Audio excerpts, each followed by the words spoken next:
اتنا یعنی جس کی فصل زیادہ آ گئی وہ رل گیا، جس کی فصل خراب آ گئی اس بیچارے نے تو پریشان ہونا ہی ہوتا ہے۔ یعنی لوگوں کے پاس 2-2 سال کی یعنی چاول کی فصل ان کے گھروں کے اندر پڑی ہوئی ہے، گندم ان کے 2 سال کے گھروں کے اندر پڑی ہوئی ہے۔ اس لیے میاں نواز شریف کبھی بھی جب حکومت میں آتے ہیں، زراعت اور زرعی علاقہ اور دیہی علاقہ ان کی کبھی بھی ترجیح میں نہیں ہوتا۔ میاں صاحب یہ کہتے ہیں نا کہ ماضی کی حکومتیں نے غلطیاں کی، اب ان غلطیوں کا وہ کہتے ہیں الزام ان پر تو نہیں، ان کو ذمہ دار نہ ٹھہرایا جائے۔ ایک منٹ، ویسے ماضی کا جواب دیں گے، ایک فکرہ کہہ لینے دیں، وہ تو پیر صاحب جواب دیں گے۔ مجھے یہ بتائیں، یہ جو روزانہ 6 ارب روپیہ روزانہ قرض ہم حاصل کر رہے ہیں، پیپلز پارٹی کی حکومت نے تو اتنا مہنگا قرض حاصل نہیں کیا تھا۔ صحیح پیر صاحب آپ کیا سمجھتے ہیں؟ انفیکٹ نیال ہاشمی صاحب نے کہا کہ سب کچھ اچھا ہے جی، ہم تو پاکستان کو اپنے ٹریک پہ لے کے آئیں، آپ کو بھی یہی لگتا ہے؟ اور ساتھ میں بات کروں گا رینجرز اختیارات کے حوالے سے، کراچی میں بالآخر آپ کے موقف کو درست تسلیم کر لیا گیا ہے اور وفاق نے بھی ایک ایسی سمری کو اپروو کر دیا جس کے اندر صرف کراچی کے حد تک رینجرز کے اختیارات کو توسیع دی گئی ہے، تو کیا یہ نئی مفاہمت کی کہیں پیپلز پارٹی اور نون لیگ کے درمیان؟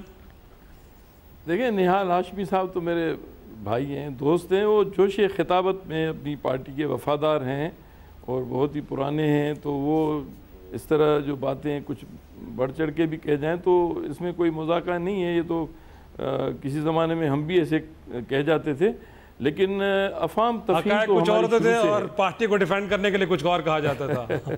افہام تفہیم تو ہماری سب کے ساتھ ہے۔ دیکھیں پیپلز پارٹی سب سے پرانی پارٹی ہے، ہم نے بہت دھکے کھائے، ہم نے جمہوریت کی خاطر بہت اتنا سفر کیا ہے کہ اب ہم کوئی بھی کسی بھی حادثے کے متحمل نہیں ہو سکتے، اور ہمیں مل جل کے کام کرنا چاہیے۔ دیکھیں نا، پوائنٹ یہ ہے کہ ہمیں سیاسی جماعتوں کو کس نے منع کیا کہ مل کے کام نہ کریں؟ سر تو کر رہے ہیں نا، تو آپ اس پہ بھی ہمارا مذاق اڑا رہے ہیں نا۔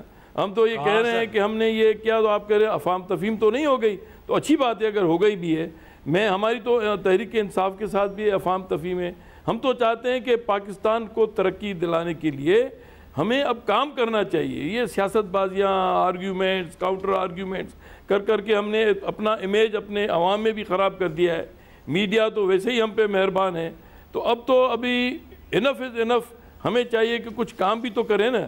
اب اگر دیکھیں چودھری صاحب کی بڑاپن کتنا ہے، انہوں نے کہا کہ بھائی یہ کریڈٹ بالکل وہ لے رہے ہیں، یہ اکیلا نہیں لینا چاہیے، اور نیال بھائی کو بھی چاہیے تھا کہ یہ سب کا ملا جلا ہے۔ اب یہ آپ نے 2 دن پہلے تک، کل تک تو یہ اتنا تھا سندھ نے یہ کیوں نہیں کیا، سندھ نے وہ نہیں کیا، اب دیکھیں وہ بات حل ہو گئی نا۔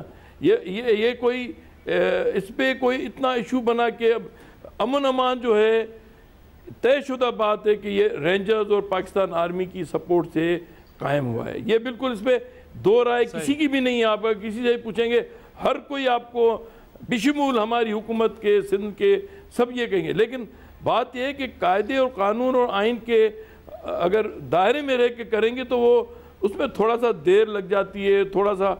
اب اس کا مطلب یہ نہیں ہے کہ نیتوں پہ شک کر دیں اور ایسی لینگویج یوز کریں کہ یہ رینجرز کو فٹ بال کی طرح یوز کیا جا رہا ہے۔ بھائی رینجرز کے لیے ہمیں احترام ہے۔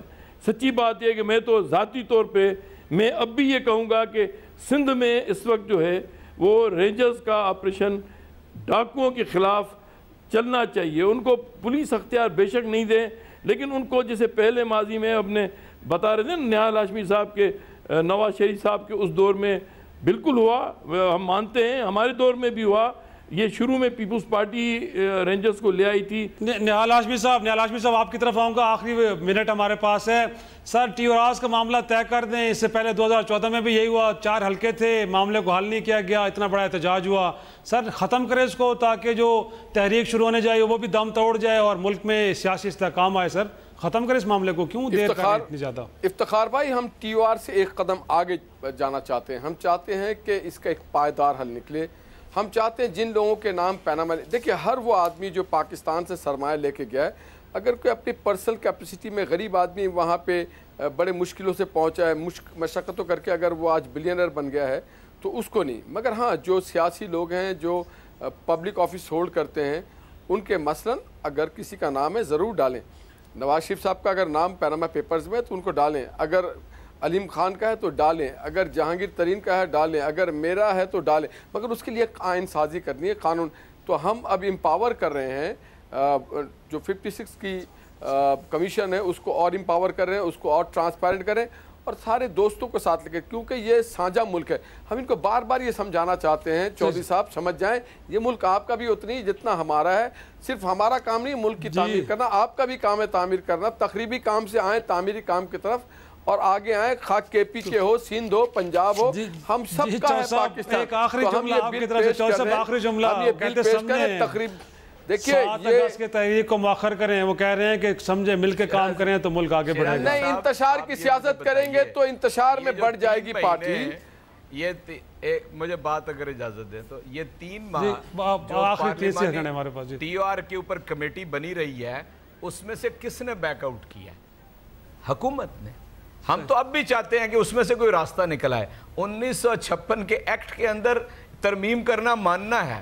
جو سپریم کورٹ کہتی ہے کہ یہ اس کے نتیجے میں جو اصل مطالبہ ہے وہ پورا نہیں ہو رہا، اس میں آپ ایکٹ میں ترمیم کرنے کے لیے تیار ہیں. یہ بنانے کے لیے آپ تیار نئے انداز میں لائیں گے، اس میں علیم خان کا بھی نام آئے گا، جہانگیر ترین کا بھی نام آئے گا، ہر آدمی کا نام آئے گا. میری طرف سے سب کا نام لے ہیں. اور جس کسی نے بھی 1983 میں 85 میں جب کبھی بھی آف شور کمپنی کھولی ہے ان سب کا نام آئے گا. جمع خاطر رکھیں. میں کہتا ہوں کہ جو بھی چور ہے اس کو پکڑا جائے، جو بھی جس نے بھی آف شور کمپنی کھولی ہے، جس نے ناجائز کیا ہے، جس نے ناجائز کیا ہے. عمران خان کے بارے میں جو اس نے آف شور کمپنی کھولی ہے، کیوں نہیں آپ اسے پکڑتے؟ میں آپ سے کہہ رہا ہوں. نہیں پکڑا جائے گا، قانون بن رہا ہے. اگر وہ قانونی ہوگا تو ان کو کچھ نہیں کہا جائے گا، غیر قانونی ہوگا 3 مہینے سے تو کچھ کر نہیں سکے. کیا کر سکے ہیں؟ اور 3.5 مہینے سے پی ٹی وی پہ حملہ کیا، ہم نے مقدمہ دور کیا، ہم پکڑنے گئے، آپ نے شور مچایا. کرتا ہوں زیادہ سنگین حملہ جو تھا وہ سپریم کورٹ کے اوپر نون لیگ نے کیا تھا. زیادہ سنگین آپ نے پارلیمنٹ پہ کیا تھا، پی ٹی وی پہ کیا تھا، اسلام آباد پولیس پہ آپ نے حملہ کیا، اسلام آباد پولیس پہ آپ نے حملہ کیا، صحافیوں پہ آپ نے حملہ کیا. لیکن وقت ختم ہو گیا ہے. اس میں کوئی شک نہیں ہے کہ پاکستان مسائل میں گھرا ہوا ہے اور سیاسی استحکام بڑا ضروری ان مسائل سے نکلنے کے لیے. اور اس میں بھی کوئی شک نہیں ہے کہ اس معاملے میں انیشیٹو وہ لیتے ہیں کہ جو ڈرائیونگ سیٹ پہ ہوتے ہیں. اس وقت نون لیگ ڈرائیونگ سیٹ پہ ہے تو پہلا انیشیٹو اس طرف سے ہوگا تو یقینی طور پہ باقی بھی اپنا حصہ ڈالیں گے. اگر دہشت گردی کے خلاف جنگ پہ سیاسی جماعتیں متفق ہو سکتی ہیں تو پاناما پیپرز اس سے بڑا کوئی مسئلہ نہیں ہے. یقینی طور پہ 7 اگست ابھی دور ہے، وقت موجود ہے ان کے پاس. اگر چاہیں تو الیکشن کمیشن کی تکمیل ہو یا پاناما پیپرز میں ٹی او آرز کا مسئلہ ہو، اس کو حل کیا جا سکتا ہے. اسی کے ساتھ اجازت دیجیے. خدا حافظ.